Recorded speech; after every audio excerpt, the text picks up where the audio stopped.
You may have heard that it's good to say yes to things, that it's admirable to say yes to opportunities, to say yes to life, to say yes to whatever comes your way, say yes to the party and say yes to that job offer and say yes to travel and say yes on that date, that random person that asked you out. Who knows what's going to happen? Go grab the drink, say yes.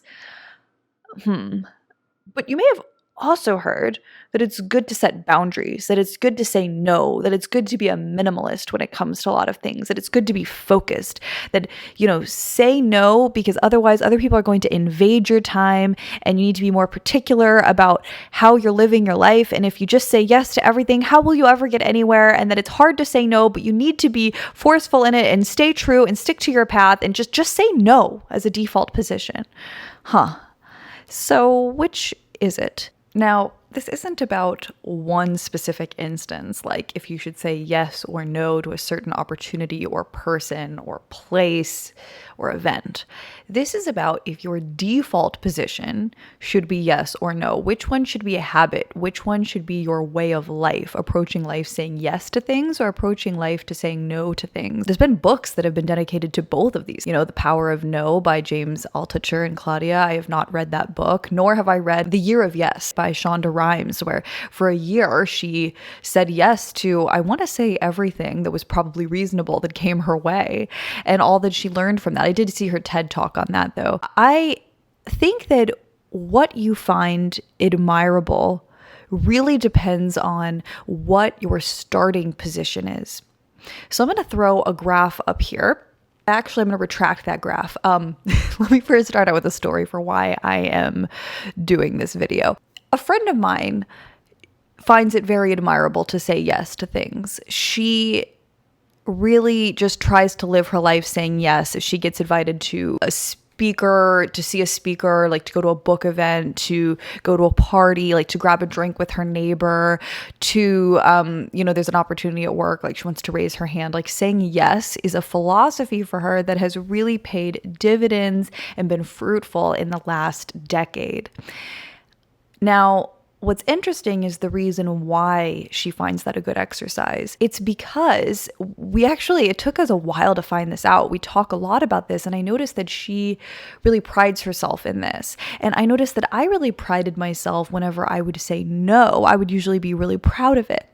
And after, a few years of just being friends and this topic occasionally coming up, we realized it's because her default position is no by nature.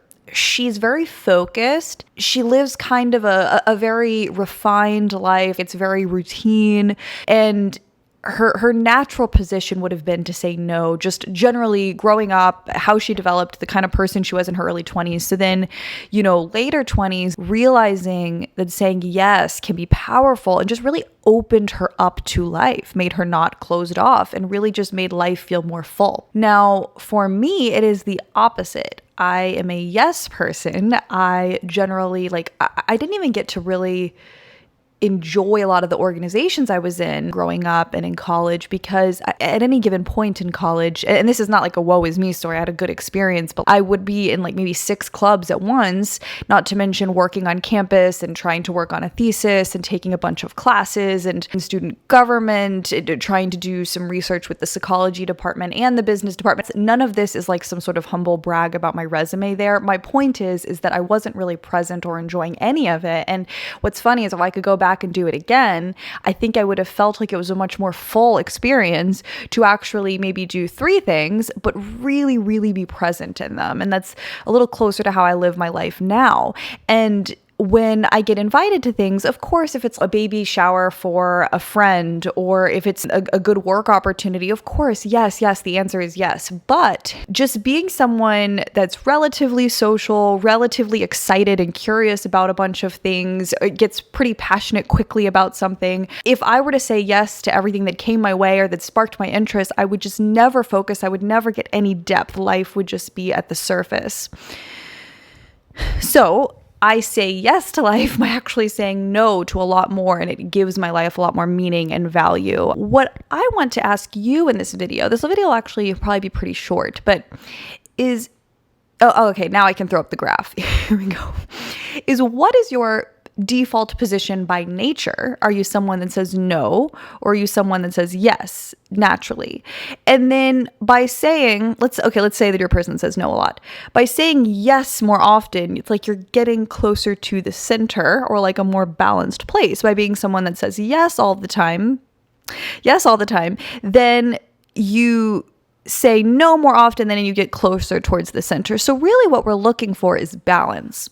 Now, why do these default positions matter? Where is that coming from? Often it's really hard to form a new habit or a new way of being, especially in something as sort of broad and all-encompassing as yes and no to things that are coming across your way. That's difficult. So like, for instance, at work, if your boss is like, oh, there's an opportunity for to help put on this conference for this organization that's coming to town. And like, if you're the kind of person that's like, yes, I'll do that. It's almost without thinking, you just do it, versus pausing and taking a second and really thinking about, what do I have on my plate? Is that something that I really want to do? Or is that just, would it be a positive experience, but maybe not good for me right now? So I really need to take a step back. And then the other person, they naturally would not want to do something just out of their element, out of their routine or their day-to-day or their already prior commitments or with the people they already know. So then taking a second and saying, yes, oh yeah, I'm trying to say yes more. And it's like, oh, would I actually like that? Oh, I would. I hadn't even thought about it because that's something that I've never done before. But yeah, let me sign up for that. And maybe it's already too late. Maybe you didn't get to raise your hand in the meeting, but you can go up to your boss after and say yes. There was also an article about 4 female researchers who said no for a year. And what they found is that saying no takes practice. So in the beginning, it's very hard if someone says like, oh, will you read this paper and give me your thoughts on it? And in the beginning, it's so easy to be like, yes, like saying yes to people, it makes them happy. It feels like it's going with the flow. But then you can get better at saying no. And that is a practice. That's one thing that they learned. The other thing that they learned is that you can budget out your yeses. So you realize where they matter, where you want to give them. Of course, you can't say yes to everything, but learning to say yes to what matters and sort of budgeting for that.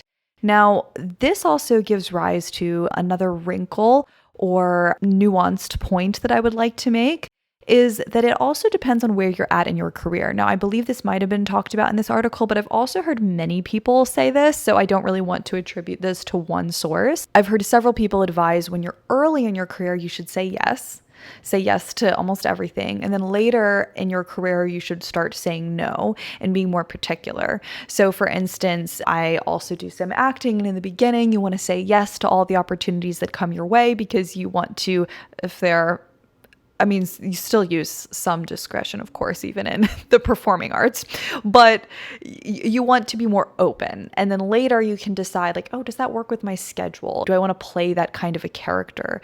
Do I want to work with these people? You can have a little bit more discretion. And it's the same thing, I work as a trainer. In the beginning, you would take on all sorts of clients in any time slot and whatever they can pay. And then it's like later you work with people that, maybe are more within the specialty that you want to be working with. It works with the schedule that you would like. And so, no matter what industry you're in, saying yes in the beginning just so that you learn more, you meet more people, you can build your resume up, and then later you say no more. So it really, again, depends on the area of life, which is something that we're going to get to a little bit later in the video. Now, another point is introversion and extroversion, and like social anxiety and how comfortable you are on people. I do want to stress that, and you probably understand by this point in the video because I've tried to do quite a wide variety of examples, that often when people think about saying yes to things, they're thinking more in terms of social events. Oh, I feel like I'm staying inside too much. I'm kind of in my routine all of the time after work or on the weekends. I just, watch my shows and scroll or work out, and I always do the same thing. And so I need to say yes next time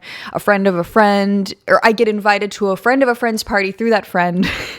What am I going to say? I'm going to say yes. Even if it's something that I don't feel like going, it'll be good. I'll meet people.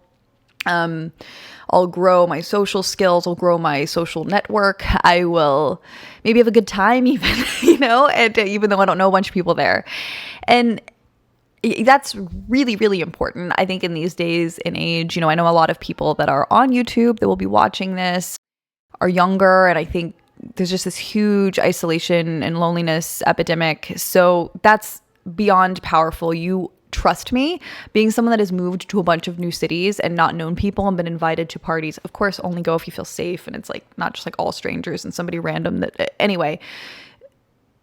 When you don't know a bunch of people at the party and you go anyway, it's like a skill you develop. You can start to talk to people you don't know with more ease. That's really, really important and absolutely great. And of course, if you have crippling social anxiety that's really, debilitating in your life, talk to a professional or find resources, maybe try and bring a friend. I'm not trying to throw you into the deep end before you're ready, but I'm just saying that a lot of this it gets easier in time. But I'm also just talking to generally anything. Like if you see a flyer for something like a cause that you wanted to start volunteering for, and you're like, oh, normally I wouldn't do that on a Sunday, but I'm trying to say yes more, let me do that. So it's not just about social stuff.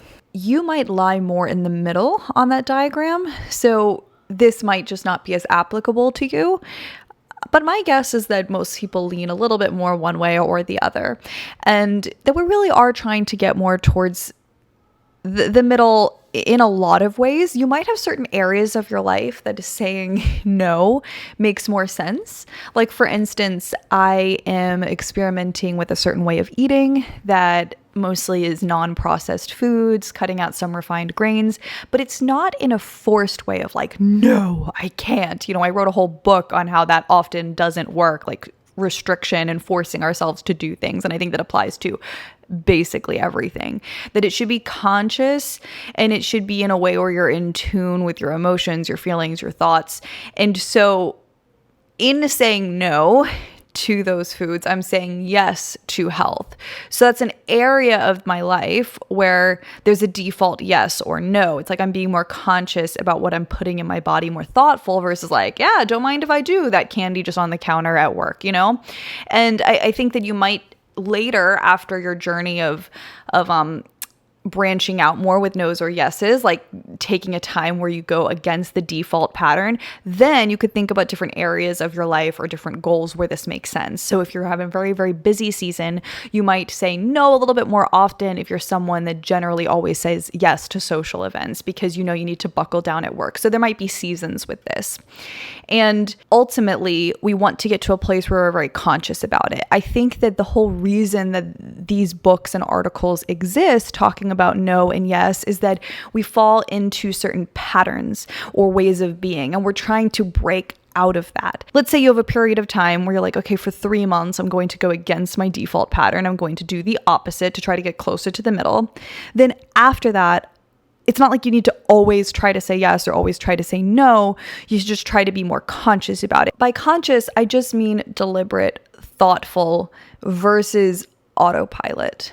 So the idea is if someone asks you if you'd like to go on a trip and not even worrying about if your default's yes or no, once you're kind of past that, breaking through the patterns and the automation, you might just think, oh, you know what, is saving money more important to me right now?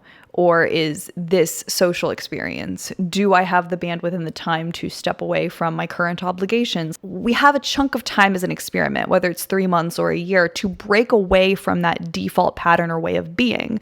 But then after that, my aim for you would to be conscious about things and not even have a default one way or the other. We're not trying to change our default from just being how we naturally are to then being this other way where we try to say yes or no all the time because we used to say the other one all the time. No, just being aware. 2 last things. If you find it difficult to say no because you have a hard time setting boundaries and you identify as a people pleaser, I would put that in a slightly different category. And if that's the case, you can check out my latest video, which is on how to stop people pleasing and to set boundaries. I've linked that below as well.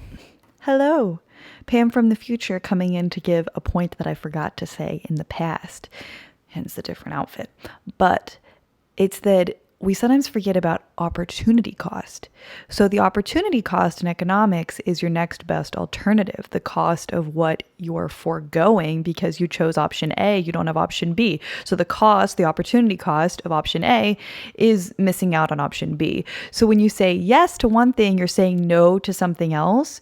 And sometimes we let that no sting so much, but we forget that when we say no to something, we're actually saying yes to something else. And often that can be what really matters to us. So instead of saying, in that silly example with just desserts, it's like, oh, I'm saying no to desserts, but I'm saying yes to my health.